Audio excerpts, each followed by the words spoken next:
देखा जाए question number 15 from exercise 9.1 application of trigonometry. क्या दिया गया है? A straight highway leads to the foot of the tower. मतलब एक हाईवे जो है वो फुट ऑफ द टावर तक है। ठीक है। ए man standing on the top of the tower, और एक आदमी है जो टॉप ऑफ द टावर पे बैठा हुआ है, स्टैंडिंग खड़ा है। ठीक है ना। Observes a car at an angle depression of 30 degree. मतलब कि एक कार को ऑब्जर्व करता है जो कि कितना डिग्री के डिप्रेशन पे आ रहा है, 30 डिग्री पे आ रहा है। ठीक है ना। यानी कि वो आदमी जब देखता है तो angle of depression of the car is 30 degree which is approaching towards the foot of the tower with uniform speed. और ये टावर के तरफ ही आ रहा है यूनिफॉर्म स्पीड से। 6 second later the angle of depression, मतलब 6 सेकेंड के बाद एंगल ऑफ डिप्रेशन जो है वो 60 डिग्री हो जाता है। 30 से चेंज हो जाता है 60 डिग्री, मतलब टावर की तरफ आ रहा है, इसलिए एंगल जो है वो बढ़ गया। तो find the time taken by the car to reach the foot of the tower from this point. मतलब जिस पॉइंट से वो देखा था और वहाँ से इसे कार तक आने में कितना समय लगता है वो बताना है आपको। सपोज कर दिया जाए तो सबसे पहली बात फिगर पर ड्रा किया जाए। तो देखो मैं सपोज कर लेता हूँ कि ग्राउंड, सबसे पहली बात तो मैं ग्राउंड बनाता हूँ। ये हो गया आपका, ये हो गया हाईवे। ठीक है। चलिए ये हो गया, आप सपोज कर सकते हो कि दिस इज़ हाईवे हेयर। ठीक है। चलो ये हो गया आपका हाईवे हो गया। चलो अब इस पे एक है ना कोई पर्सन जो है, यहाँ पे एक टावर है। क्या है? एक टावर है। हाईवे जो है यहीं पे जाकर के समाप्त हो जाता है। ठीक है। चलो यहाँ पे ये स्ट्रेट एक टावर हो गया। ठीक है। और इस टावर पे कोई पर्सन खड़ा है। ठीक है।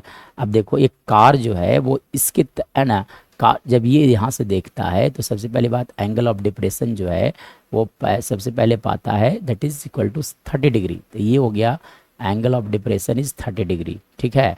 चलिए, और डिप्रेशन जब भी बनाया जाएगा तो हॉरिजॉन्टल लाइन सबसे पहली बात बनाया जाए तो हॉरिजॉन्टल लाइन में ड्रॉ कर लेता हूँ। This is horizontal line.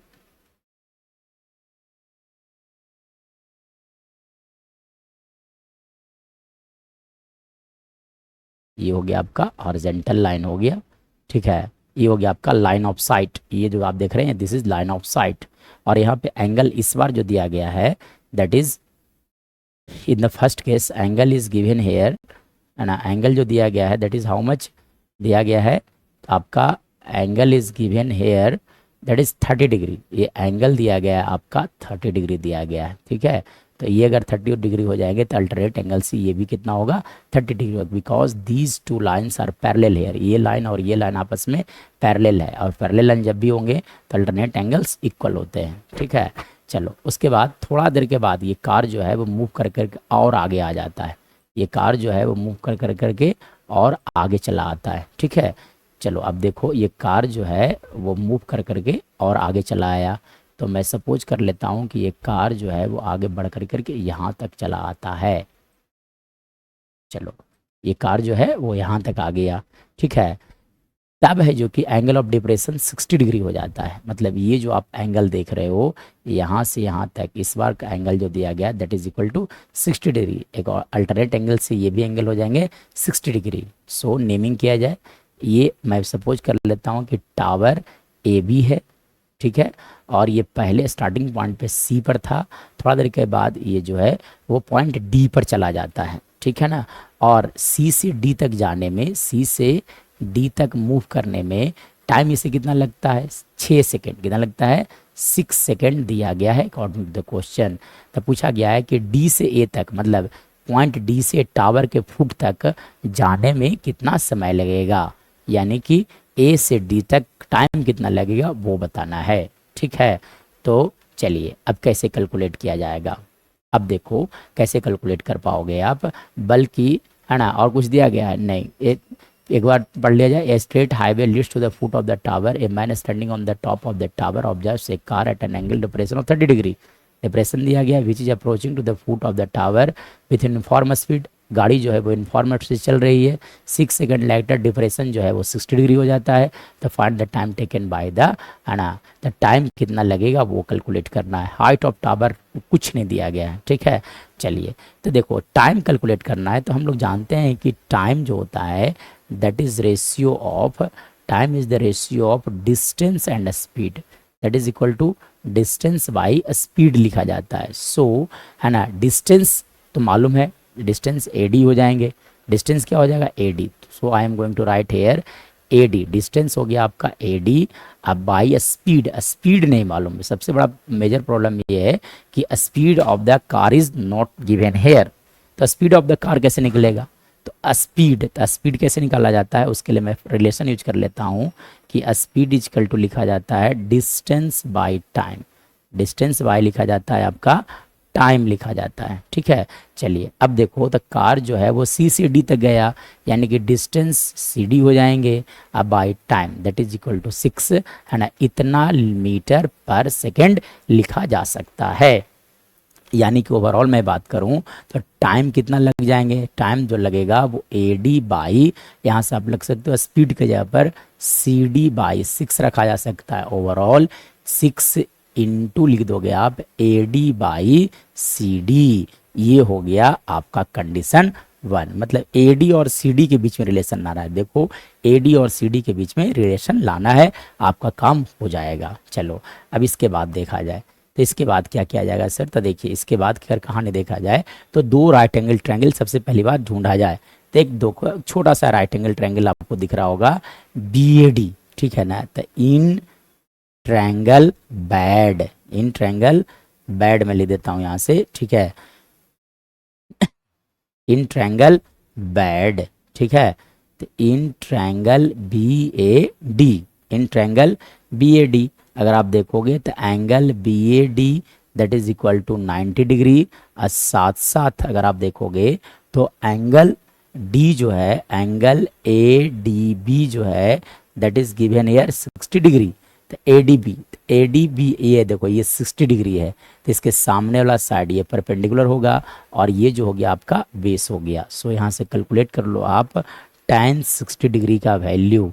तो tan 60 डिग्री क्या होते हैं, तो tan 60 डिग्री मतलब tan theta that is equal to P by B लिखा जाता है। तो P कितने हो गए, तो देखा जाए तो आप लिख सकते हो AB, अब बाई लिख सकते हो आप AD। चलो अब AB नहीं AD मालूम है, कुछ भी नहीं मालूम है तो रहने दिया जाए। चलिए यहाँ से अब कैलकुलेट कर लीजिए, वैल्यू निकाल लीजिए, है ना। tan 60 का वैल्यू होता है √3 इजकल टू आप लिख दो AB बाई AD, है ना। अब यहाँ से क्या करो, क्रॉस मल्टीप्लाई किया जाए, क्रॉस मल्टीप्लाई करोगे तो AB का वैल्यू आएगा √3 टाइम्स ऑफ AD, ये हो गया कंडीशन नंबर 2। चलिए यानी कि AB, अब देखो दोनों दो राइट एंगल ट्रायंगल आपको ढूंढना था। मैं क्या देखिए, ये हाइट एंड डिस्टेंस के क्वेश्चन बनाने का सबसे बेस्ट तरीका यही है कि दो राइट एंगल ट्रायंगल ढूंढो, एक ही वैल्यू निकालो और दोनों को इक्वेट कर दो, उसके बाद ऑटोमेटिक जो आना हो जो आ जाएगा, ठीक है, रास्ता आपको नजर आएगा उसके बाद। तो देखो अब आप क्या करो, ये बड़ा सा ट्रायंगल देख लो आप, है ना, ABC ट्रायंगल देखा जाए, ठीक है। तो सो इन ट्रायंगल लिखा जाए, in triangle BAC, in triangle BAC अगर मैं बात करूं तो angle ACB is 30 degree given here, और साथ साथ एंगल A जो दिया गया है दैट इज 90 डिग्री। सो यहाँ से आप कैलकुलेट कर लो tan 30 डिग्री, और tan 30 degree that is the ratio of, है ना, tan theta that is ratio of perpendicular and base. So you can calculate here tan 30 degree का वैल्यू लिखा जाए that will be equal to, है ना, perpendicular. तो perpendicular इस बार कौन हो जाएंगे, देखो 30 डिग्री है तो परपेंडिकुलर इस बार हो जाएगा आपका AB, और बेस हो जाएगा आपका पूरा AC, ठीक है ना। तो आप लिख दो यहाँ से AB बाई लिखा जाएगा आपका AC। चलो और tan 30 डिग्री का वैल्यू कितना होता है, that is equal to 1/√3 is equal to AB को AB रहने दिया जाए, AC को आप दो पार्ट में ब्रेक कर सकते हो, इसे आप लिख सकते हो AD plus CD, AD plus क्या लिखा जा सकता है, CD लिखा जा सकता है, ठीक है। सो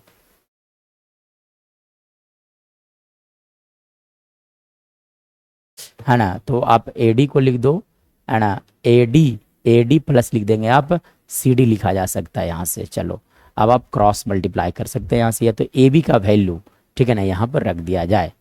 सो है ना, यहाँ से अगर मैं बात करूँ तो लिख देता हूँ put AB is equal to, put AB is equal to √3 AD, है ना, ये मैं मान लेता हूँ थर्ड नंबर, है ना। ये थर्ड इक्वेशन नंबर कौन सा हो गया, थर्ड हो गए, ठीक है। इन थ्री, है ना, इस रिलेशन में रखा जाए, चलिए तो रखा जाएगा तो क्या आएगा, A B is equal to, sorry यहाँ पर आप रखोगे, एक मिनट देखा जाए, तब आप रखोगे तो क्या आएगा, 1/√3 इजकल टू ए बी जगह पर क्या लिख सकते हैं आप, √3 AD, डिवाइडेड बाय लिखा जा सकता है AD प्लस CD आप लिख सकते हो। नाउ इसके बाद देखो तो क्रॉस मल्टीप्लाई किया जाए, तो जब आप क्रॉस मल्टीप्लाई करोगे तो इसका वैल्यू क्या आएगा, तो देखो क्रॉस मल्टीप्लाई करोगे, तो मैं यहाँ लिख देता हूँ, क्रॉस मल्टीप्लाई करने के बाद, तो क्रॉस मल्टीप्लाई जब करोगे तो लिखा जाएगा √3 into √3, that is 3 times of AD, 3AD is equal to लिखा जाएगा आपका AD प्लस CD लिख सकते हो, मतलब 3AD minus AD is equal to लिखा जा सकता है CD, सो 2AD का वैल्यू आ जाएगा आपका CD। मतलब अब देखो तो टाइम, टाइम किसके इक्वल थे, तो मैं बात करूं तो देखो टाइम जो का वैल्यू आया था from equation number 1, that is equal to 6 into AD by CD, ठीक है। सो आप टाइम कैलकुलेट कर सकते हो, और है ना, तो टाइम, टाइम जो लगेगा, टाइम इज इक्वल टू क्या लिखा हुआ था, 6 टाइम्स ऑफ AD बाय लिखा हुआ था CD। चलो अब 6 को 6 रहने दिया जाए, AD का वैल्यू देखो, AD को AD रहने दिया जाए, CD की जगह आप क्या लिख सकते हो, 2 times of AD, so you can write here 2 times of AD से AD कैंसिल आउट हो जाएंगे, और 2 से 3 टाइम्स कैंसिल आउट हो जाएंगे, यानी कि 3 सेकेंड, यानी कि टाइम लगेगा पॉइंट D से A तक जाने में, that will be equal to 3 second. So our right answer will be 3 second is our right answer.